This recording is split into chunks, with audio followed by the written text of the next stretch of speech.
আরে ভাই, যেখানে মাল নেই সেখানে কোনো কাজ নেই। পয়সা না পেলে কি কখনো কাজ হয়? এই বহুদিন পর ভিডিও ছাড়ছি, ভিডিও ছাড়িনি তাই কি, আমি কিন্তু কন্টিনিউ গাছ আমার করা কন্টিনিউ আছে, এটাই তো আমার হবি। আর এই গাছ আমি খুব যত্নে লাগিয়েছিলাম, কিন্তু এই যে কন্টিনিউ বৃষ্টি হচ্ছে, এতে গাছে পোকার উপদ্রব খুব বেড়ে গেছে। আর এই বর্ষার মাঝে আপনি যদি গাছে স্প্রেও করেন তাহলেও কোনো কাজ নেই, তার কারণ সবই তো ধুয়ে যাবে। আপনি সকালে স্প্রে করবেন, দুপুরে ধুয়ে চলে যাবে। অতএব কেটে গাছ চচ্চড়ি করে খাওয়াটাই বেস্ট। আপনারা বিশ্বাস করুন বা নাই করুন, আমার গাছ করা কিন্তু কন্টিনিউ আছে। এই যে গাছটি দেখতে পাচ্ছেন, এটি হচ্ছে পান গাছ। দেখেছেন কত বড় হয়েছে এই গাছটি। যখন আমি প্রথম বসিয়েছিলাম আজ থেকে 5 বছর আগে, আমার ছাদে বসিয়েছিলাম, দেখেছেন এর পাতার সাইজ দেখুন কত সুন্দর, কত বড় বড় হয়েছে। ছাদ থেকে নিয়ে এসে আবার মাটিতে বসিয়েছি, গাছ কত সুন্দর গ্রো করেছে। নিশ্চয়ই তার পিছনে আমি পরিচর্যা করছি।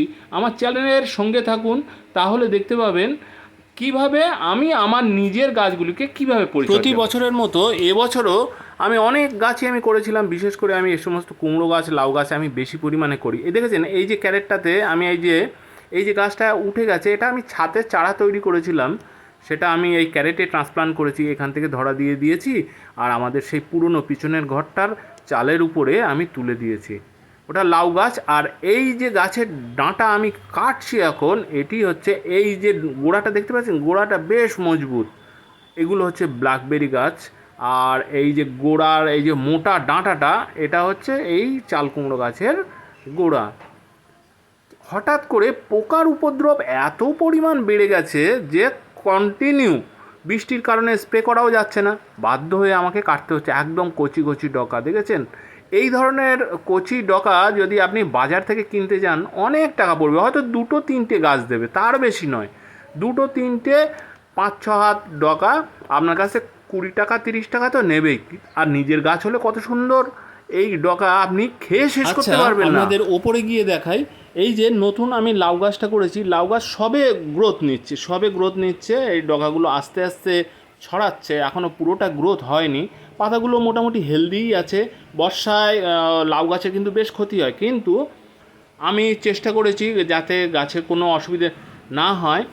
আবার এদিকে দেখুন, এই যে চাল কুমড়ো গাছ আমি কেন কাটছি দেখেছেন, এখানে সব ভর্তি ছিল বেশ কিছু ডগা। এখানে এই যে ডগাটা দেখেছেন কচি, কিন্তু এই যে ডগা বর্ষার কারণে সব শুকিয়ে গেছে। এই সমস্ত ডাঁটাগুলো তো খাওয়া যেতেই। এইবার আমি অটোমেটিক আমি দেখছি যে সব নষ্ট হয়ে যাচ্ছে। মাও বলছে যে হচ্ছে তুই কিছু ডাঁটা কেটে দে। মা একটু ডাঁটা চচ্চড়ি রাঁধতে ভালোবাসে এবং সবাইকে খাওয়াতে ভালোবাসে। এইবার খেতেও বেশ ভালো লাগে, চিংড়ি মাছের মাথা বাটা দিয়ে। ওই যে সাদা অংশটা দেখছেন, এই সাদাটা হচ্ছে একটা চাল কুমড়ো গাছ, মানে প্রথম চাল কুমড়ো হয়েছিল, সেই চাল কুমড়োটা না পেকে গেছে। পেকে যাওয়ার কারণে আমি এটাকে পারিনি, প্রথমে পোকা লেগেছিল। দেখেছেন এই যে ছোটো ছোটো ডিপ ডিপ মতো যে ডিপ হয়ে আছে, এখানে পোকা কেটেছিল, ফল ছিদ্রকারী পোকা। আমি রেখে দিয়েছিলাম, পুরো পেকে গেছে। এখন দেখেছেন এই বর্ষার কারণে পুরো পাতাগুলো পুরো যেন রোল হয়ে গেছে। এগুলো সব ম্যাক্সিমাম সব থ্রিপস সব পাতার তলায় সব বসে আছে এবং প্রচুর পরিমাণে রস শোষণ করে খাচ্ছে। আমি স্প্রে করলে ফালতু গাছটাকে বিষাক্ত করা হবে, ওর চেয়ে বাবা ডাঁটা কেটে খেয়ে নাও।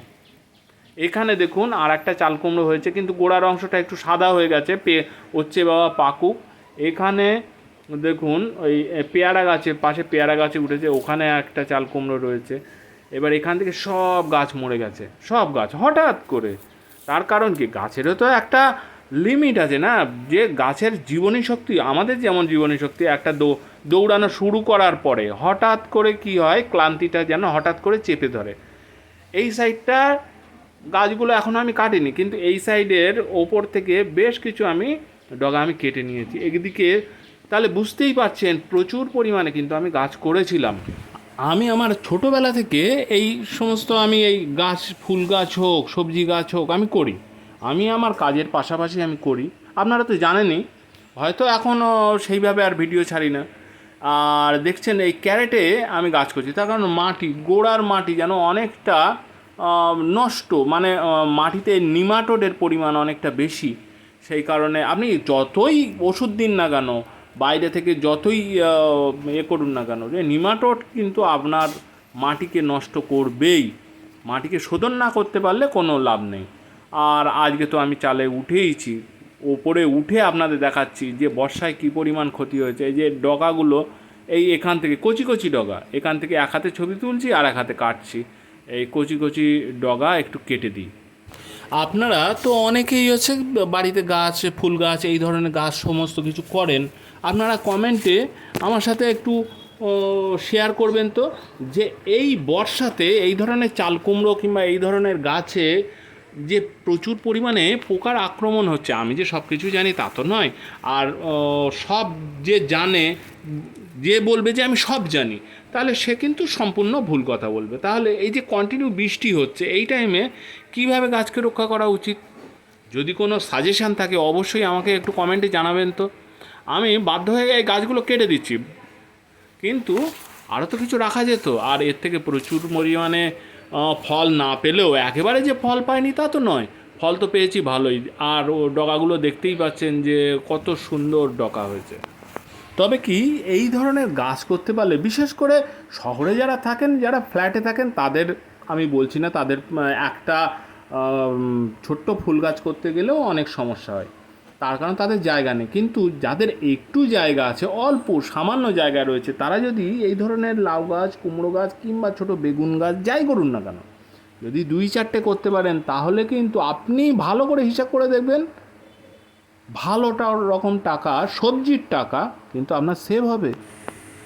এই যে পেয়ারা গাছেও চাল কুমড়ো গাছ একটু ঠেলে উঠেছিল, আমার মা এই পেয়ারা গাছটা বসিয়েছিল, আমি একটু ছেটে ছুটে দিয়েছি, গাছটা এই কয়েক বছরে বেশ বড় হয়েছে। দেখুন পেয়ারা হয়েছে, হাতের নাগালে ঠিক নেই, হাত লম্বা করে একটু টানাটানি করতে হচ্ছে, সাবধান থাকতে হবে যেন পড়ে না যাই। যাই হোক, আমি পেয়ারা পারি, বেশ ভালোই হয়েছে, তাই না?